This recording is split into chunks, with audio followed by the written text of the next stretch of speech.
عاشق ہیں، جہاں بھی مصطفیٰ کا ذکر ہوگا عاشق وہاں پہنچ جایا کرتا ہے، دیوانہ وہاں پہنچ جایا کرتا ہے، مستانہ وہاں پہنچ جایا کرتا ہے۔ اور یہ بھی بات تو طے ہے کہ محبوب کی محفل کو محبوب سجاتے ہیں، آتے ہیں وہی جن کو سرکار بلاتے ہیں۔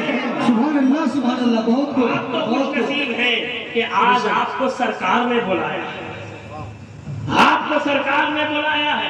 اور یہ ایسی ویسی سرکار نہیں، 5 سال والی سرکار نہیں، 10 سال والی سرکار نہیں، کچھ صدیوں والی سرکار نہیں، بلکہ ہمیشہ ہمیش والی سرکار ہے۔ بے شک، سبحان اللہ سبحان اللہ۔ اے اپنے مقدر پر نازا ہو کہ اللہ نے ہم بدکاروں پر، آپ کو سمجھانے کے لیے کہہ رہا ہوں کہ ہم بدکاروں پر کتنا بڑا احسان کیا کہ ہمیں اور آپ کو اشرف المخلوقات بنا کر اس دنیا میں بھیجا۔ اور کرم بالائے کرم یہ کہ اپنے حبیب کا امتی بنا کر بھیجا، اور انتہائی کرم یہ ہوگا کہ مصطفیٰ کا وفادار بنا کر اس دنیا سے اٹھایا۔ ارے اللہ کا کرم نہیں تو کیا ہے؟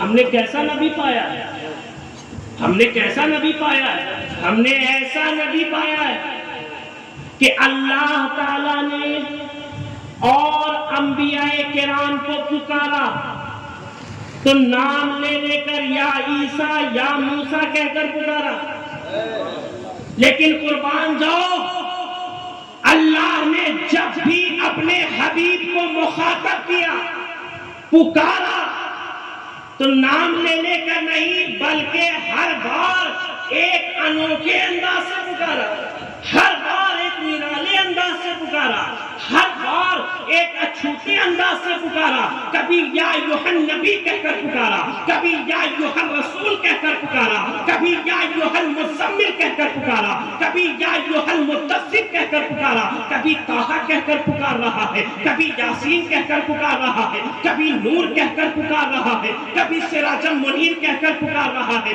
تو اس پکارنے سے سمجھ میں آ گیا کہ آدم کا مقام اور ہے، محمد کا مقام اور، ذوالکفل کا مقام اور ہے، محمد کا مقام اور، عزیر کا مقام اور ہے، محمد کا مقام اور، عیسیٰ کا مقام اور ہے، محمد کا مقام اور پیارے یہ وہ اور ہے جو قابل غور ہے، یہ وہ اور ہے کہ میدان حشر میں بھی اسی اور کا دور ہوگا۔ کہیں گے اور نبی اذهبوا الی غیری، میرے حضور کے لب پر انا لہا۔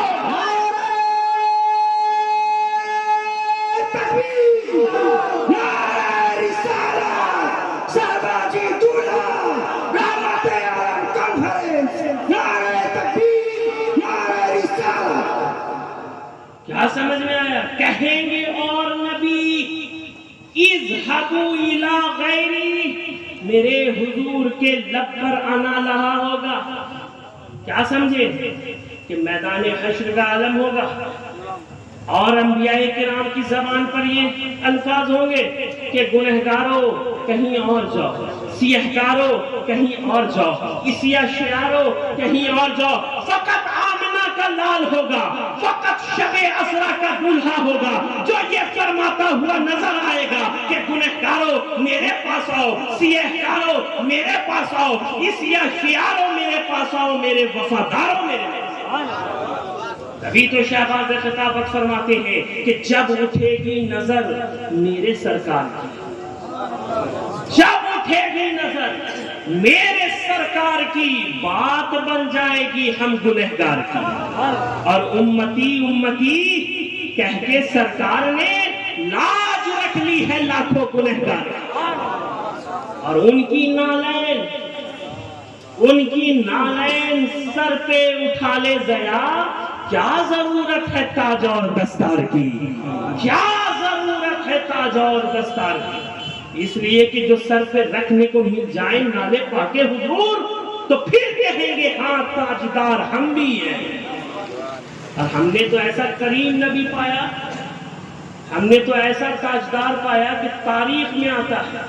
سمجھتے چلیے گا، اپنے ذہن کو یہاں حاضر رکھیے گا پیارے۔ تاریخ میں آتا ہے ایک مرتبہ حاتم طائی کا نواسا اپنے نانا کی خوب بڑائی بیان کرتا ہے۔ کیا کر رہا تھا؟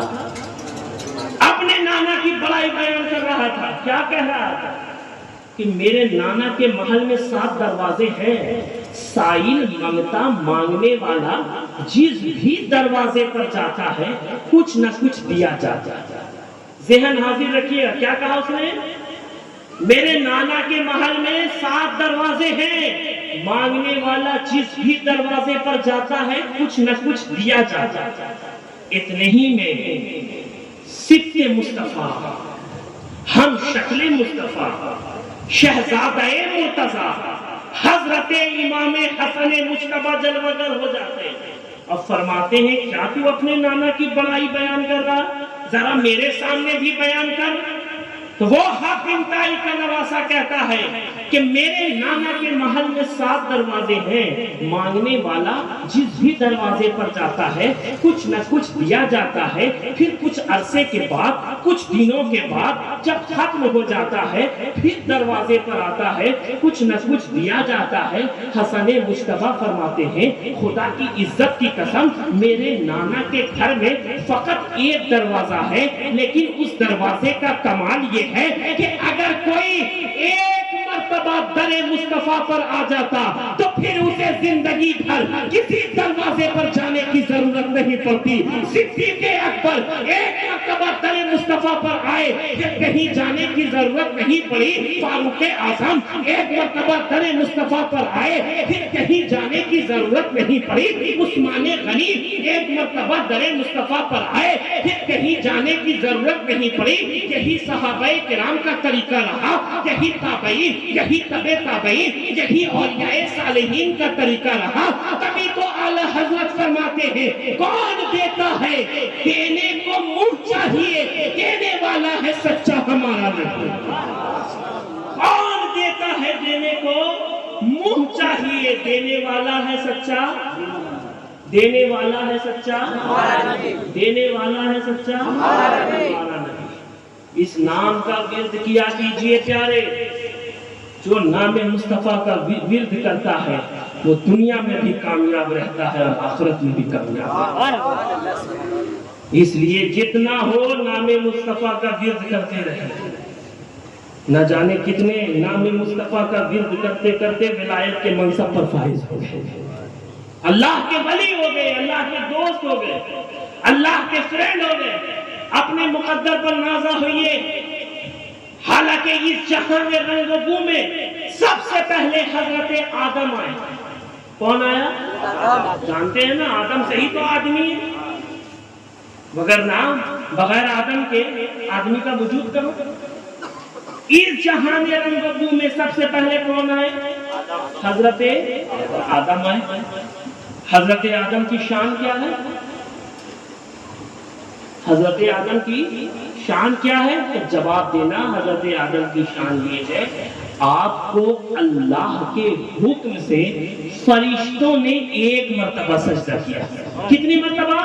ایک مرتبہ سجدہ کیا.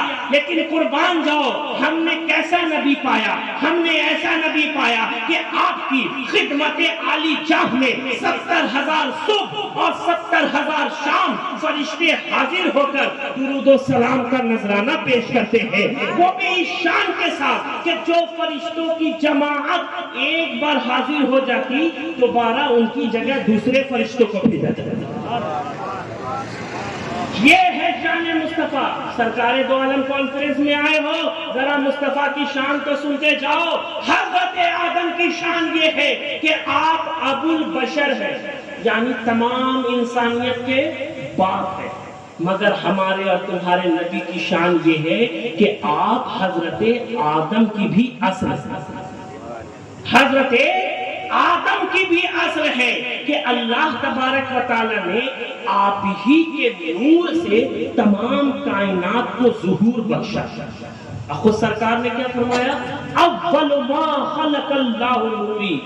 اللہ تبارک و تعالی نے سب سے پہلے میرے نور کو پیدا کیا.